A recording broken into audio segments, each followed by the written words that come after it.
السلام علیکم پیارے بچوں، آج ہماری کلاس 8th کلاس کے بچوں کے لیے ہے۔ تو بچوں، آج ہمارا سبق جو تھا، پچھلی بار ہم نے پڑھا تھا استاد کا احترام۔ تو جہاں تک ہم نے پڑھا ہے وہاں سے آگے آج ہم شروع کریں گے۔ تو لکھتا ہے سبق والا، تاریخ میں ایسے لوگوں کی ایک کثیر تعداد موجود ہے جنہوں نے اپنے اساتذہ کے ساتھ احترام و محبت کا رشتہ قائم کر کے مشکل سے مشکل راہوں کا سفر آسانی سے طے کر کے کامیابی کی مسرت حاصل کی ہے۔ یعنی ایسے لوگ تاریخ میں موجود ہیں جنہوں نے اپنے اساتذہ کا احترام اور عزت کر کے اپنے آپ کی کامیابی حاصل کی ہے اور اپنی زندگی کا سفر آسانی سے طے کیا۔ روایت ہے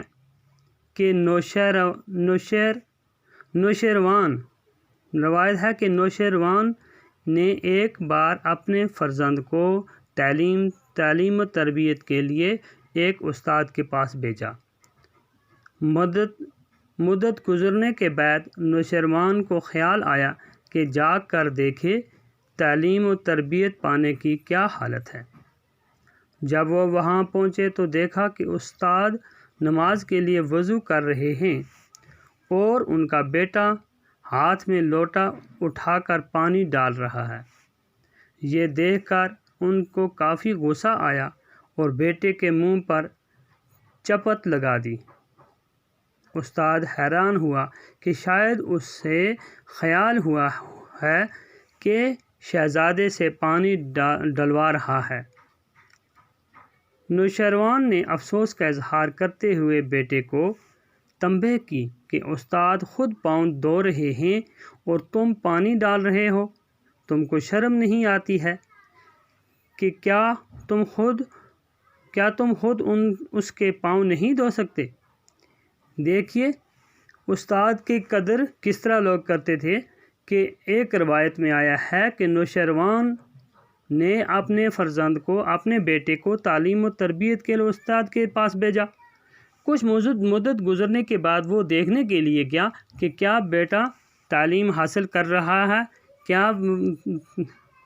کیا حالت ہے، میں ذرا دیکھوں۔ تو وہ جب وہاں پہنچا تو دیکھتا کیا ہے کہ استاد وضو بنا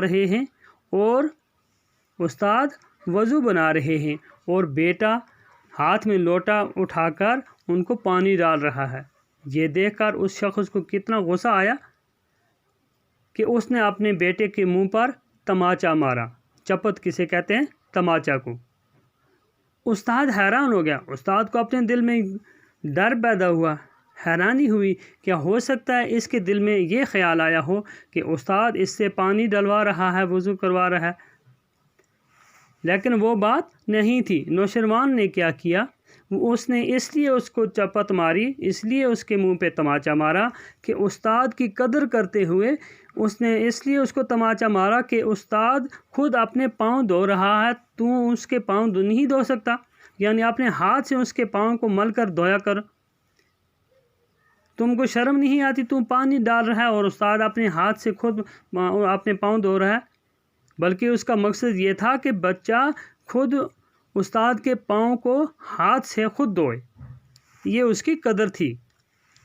دوسری ایک اور روایت ہے کہ ایک دفعہ سکندر اعظم دنیا کی بہت ہی فتوحات حاصل کر کے وطن واپس پہنچا تو سب سے پہلے اپنے استاد ارسطو سے ملنے کا ارادہ کیا۔ اس غرض سے وہ اپنے استاد کے ہاں گیا۔ جب وہ مکان میں داخل ہوا تو ارسطو صحن میں بیٹھا مزے سے دھوپ تاپ رہا تھا۔ جب وہ مکان میں داخل ہوا تو ارسطو صحن میں بیٹھ کر مزے سے دھوپ تاپ رہا تھا۔ سکندر اعظم اس کے سامنے کھڑا ہو گیا اور بڑے فخریہ انداز میں بولا، مانگیے استاد محترم، کیا مانگتے ہو؟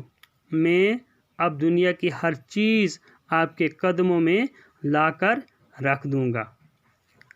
کیا لکھتا ہے کہ سکندر اعظم دنیا کی ایک بہت سی فتوحات حاصل کر کے اپنے وطن واپس لوٹے، تو جس استاد سے وہ پڑھ کر آگے گئے تھے اس استاد کے گھر پہنچے، اس ارادے سے کہ استاد کے گھر جا کر ان سے کہوں کہ مانگیے کیا مانگتے ہو، آج دنیا کی ہر چیز میں آپ کے قدموں میں لا کر رکھ دوں گا۔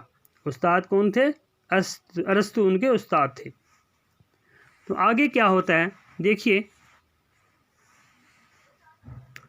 غرض استاد کا مقام نہایت بلند ہے، یہ پیغمبری کا پیشہ ہے، کیونکہ ہر پیغمبر معلم یعنی تعلیم دینے والا رہا ہے، ہر پیغمبر جو ہے استاد رہا ہے۔ پیغمبروں سے ہر انسان نے رہنمائی حاصل کی، اس لیے اس طرح وہ اپنے دین پر قائم رہے، اپنی زندگی کو سدھار پائے۔